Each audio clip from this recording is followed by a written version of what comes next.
We are going to protect our root harvest in this video. Let me show you how we're going to do it.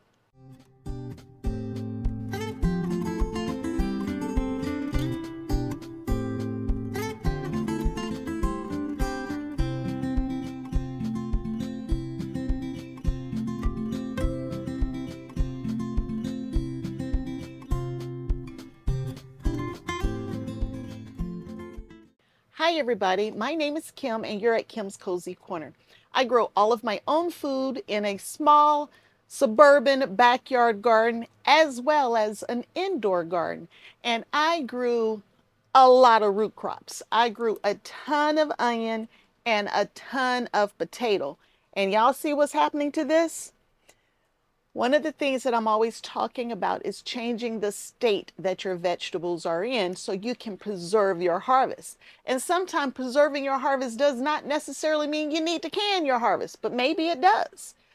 But in this video, I'm going to share with you some of the things that I've been doing to preserve this harvest, as well as guess what, y'all? We're going to start some more potatoes. That's what else. We're going to start some more potatoes in my indoor grow space. But let's talk about these onions first. For onions, I grew a total of, here's the number, pounds of onion this year in my outdoor garden.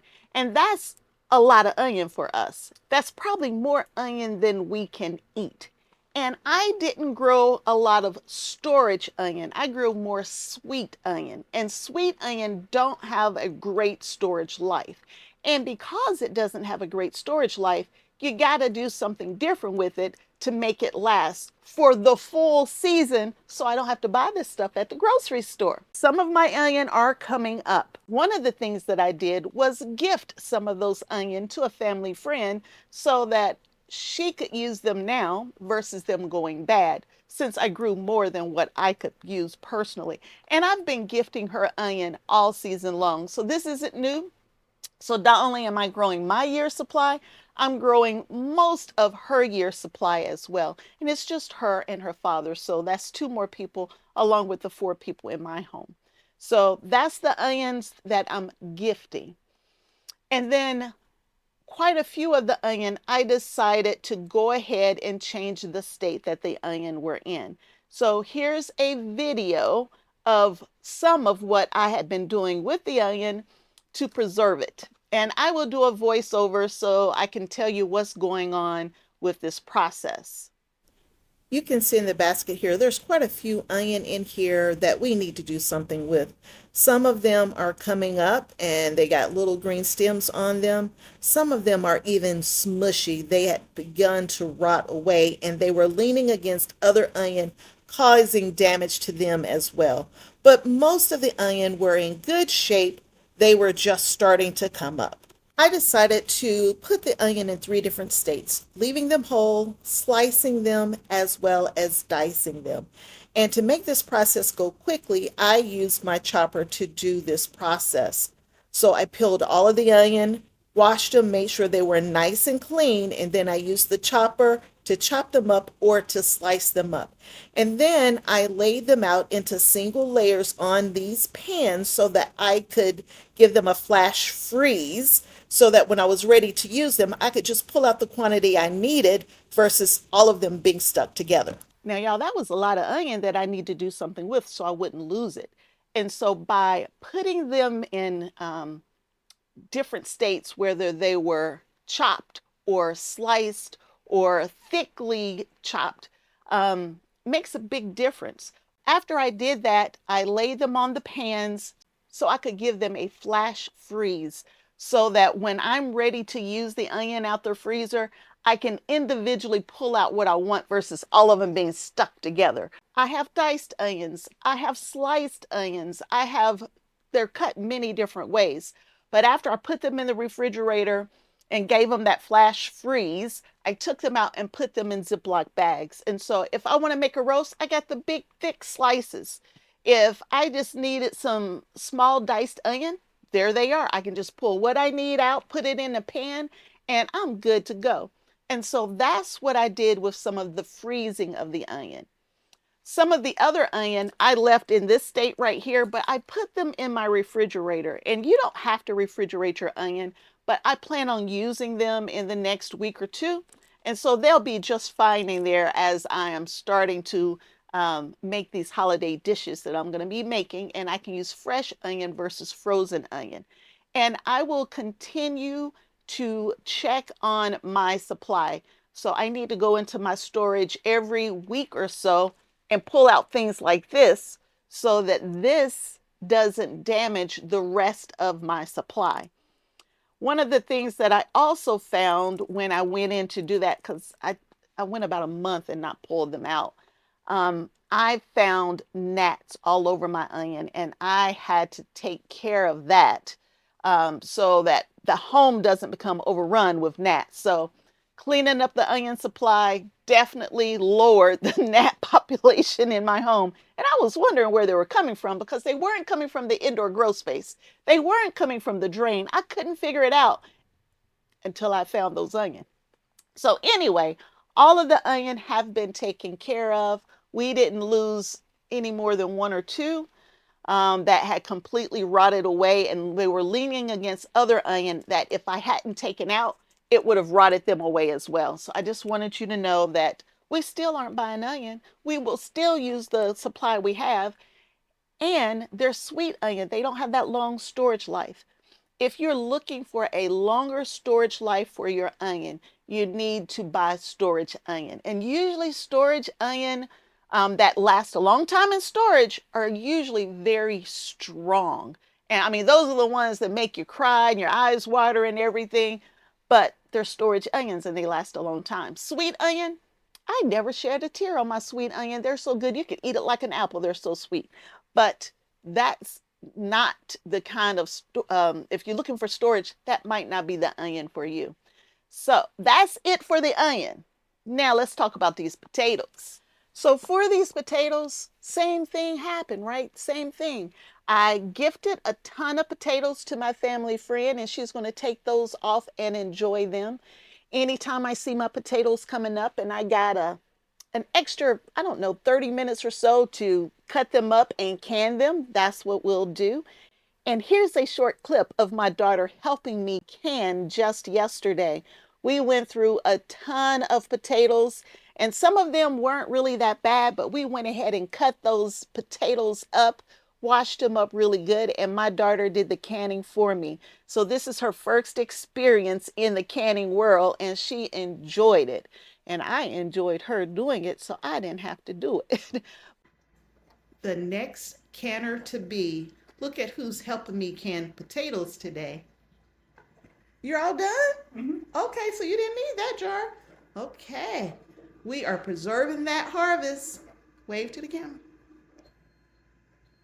But we had fun. We canned up 3 quarts of potatoes. We didn't do anything fancy with those potatoes. They're just potatoes in salt water.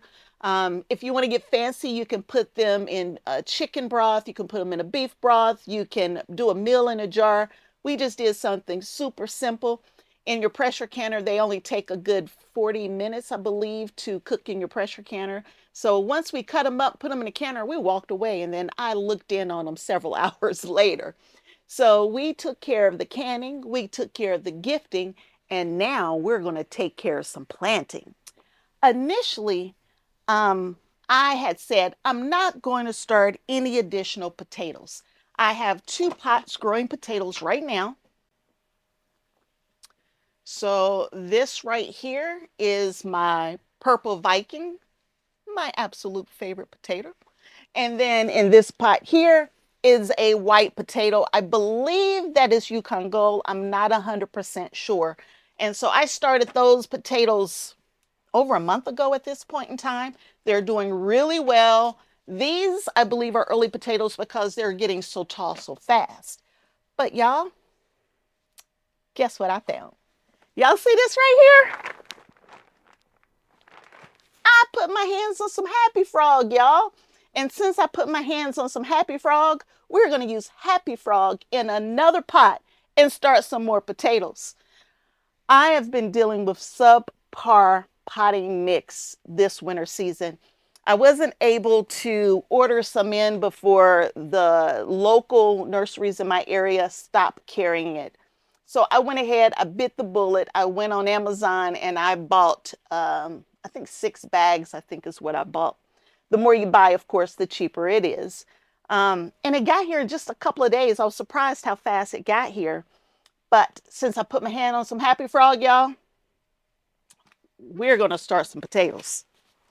So in this container, I have a little bit of Happy Frog and Miracle Grow already in this pot that I had set up a few days ago. And I just said, I'm not going to do it.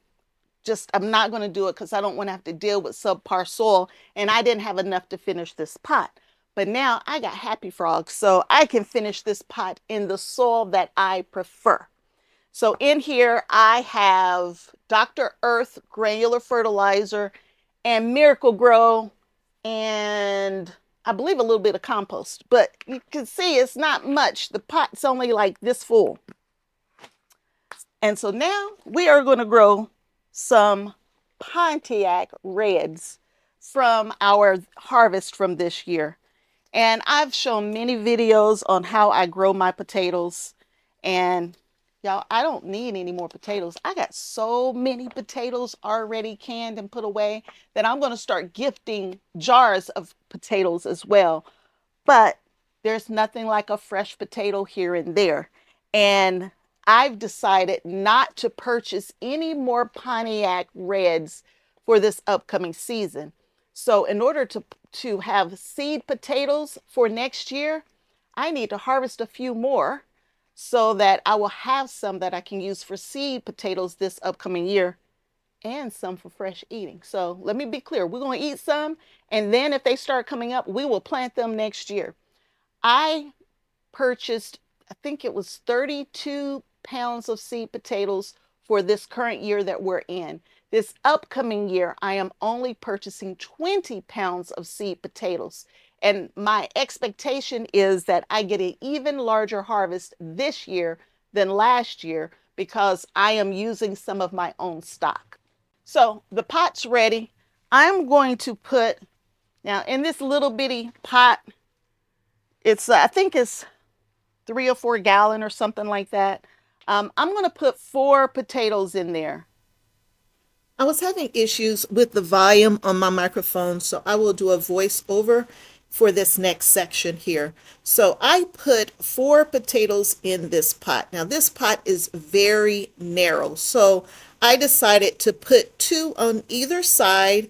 I'm going to add another 3 or 4 inches of soil into the pot, and then I will place the other 2 just opposite of the 2 that are already in. So I crawled over to get my Happy Frog. I was so happy to have this Happy Frog that I didn't know what to do without it. Happy Frog has such great ingredients in it, and everything that I grew in Happy Frog this past year did so well. So I poured in another 3 or 4 inches of dirt into the container. Now, Happy Frog is so light and fluffy. There's no bark. There are no unprocessed pieces in it. It's just so light and fluffy, and it's such a great media to grow potatoes in. So I added that next layer of the Happy Frog potting mix. I put in the next 2 potatoes so that all 4 are going to be coming up, but there are going to be 2 different layers of potatoes, hopefully spreading it out so that I can get a good harvest. I also decided to go ahead and add in some fertilizer to this container. My fertilizer that I'm using right now is Dr. Earth. Dr. Earth is a granular fertilizer and it's organic. So I put a few spoonfuls of that in and mixed it in really well. So then I topped off the container with more Happy Frog because I wanted to get the soil up to the top of the container within 2 or 3 inches or so. And I added in additional fertilizer, more of my Dr. Earth, and mixed that in as well before I call the container good. So finally, it's time to water the container, and the soil is very dry in this container. And I have to be extra careful since I am watering indoors. So I water it and then I wait for just a little bit. This container is sitting inside of another container so that the water will not get into the inside of my grow space. And I watered just a little bit. I set it to the side to let it slowly soak in. And while I was waiting for that to happen, I decided to top off the other two pots of potatoes with some happy frog. I might as well make them happy too while I'm at it. And they had a little room so I could add a little more high quality soil to the top of the pots, and that's just going to make them super happy. Now, I usually don't hill up my pots. I usually put them in and I call it good, but since I had room, I put that soil in there to make those other two pots just as happy as the one I was working on today. So after I added soil to the other two pots, I went back to watering, and I wanted to water this in slowly to give the soil plenty of time to absorb all of this water. The container that I'm using has a gallon of water in it, and I used practically the whole gallon of water in this container, and I did it slowly so that it didn't just wick away and come out the bottom of the pot into the container that I was catching any runoff. I push the pot back right in front of the other potatoes. I have grow lights up above so that it'll get plenty of light in this space right here. And I call this container good. We have the third pot ready to go. Now, usually when I'm growing indoors, I don't get the same volume that I get when I'm growing outdoors, especially in my plastic pots. So I get my best harvest from potatoes in my metal raised beds. I have 11-inch and 17-inch metal raised beds, and I got an amazing harvest this year from my potatoes out of those beds. For my pots and my grow bags, the grow bags did better than the plastic pots. But for indoors, we're going to stick to the plastic pots. I just have a little better control over water and managing the watering of the containers. Even though the volume will be lower, it's still more than I had, especially since I'm using this year's potatoes. All right, y'all, that's it. We got our third container of potatoes set up, ready to go. Red potatoes, white potatoes, and a red potato with white flesh. 3 different types of potatoes going. And y'all, we're going to keep that harvest going. If nothing else, we will have more seed potatoes as well for this upcoming season. If you enjoyed the video, please give me a thumbs up and consider subscribing to the channel. I am in Zone 6B, Southwest Ohio, and just because it's 20 degrees outside does not mean we can't grow food. So, until next time, and I hope there will be a next time that you decide to hang out with me, Kim, at Kim's Cozy Corner. Bye.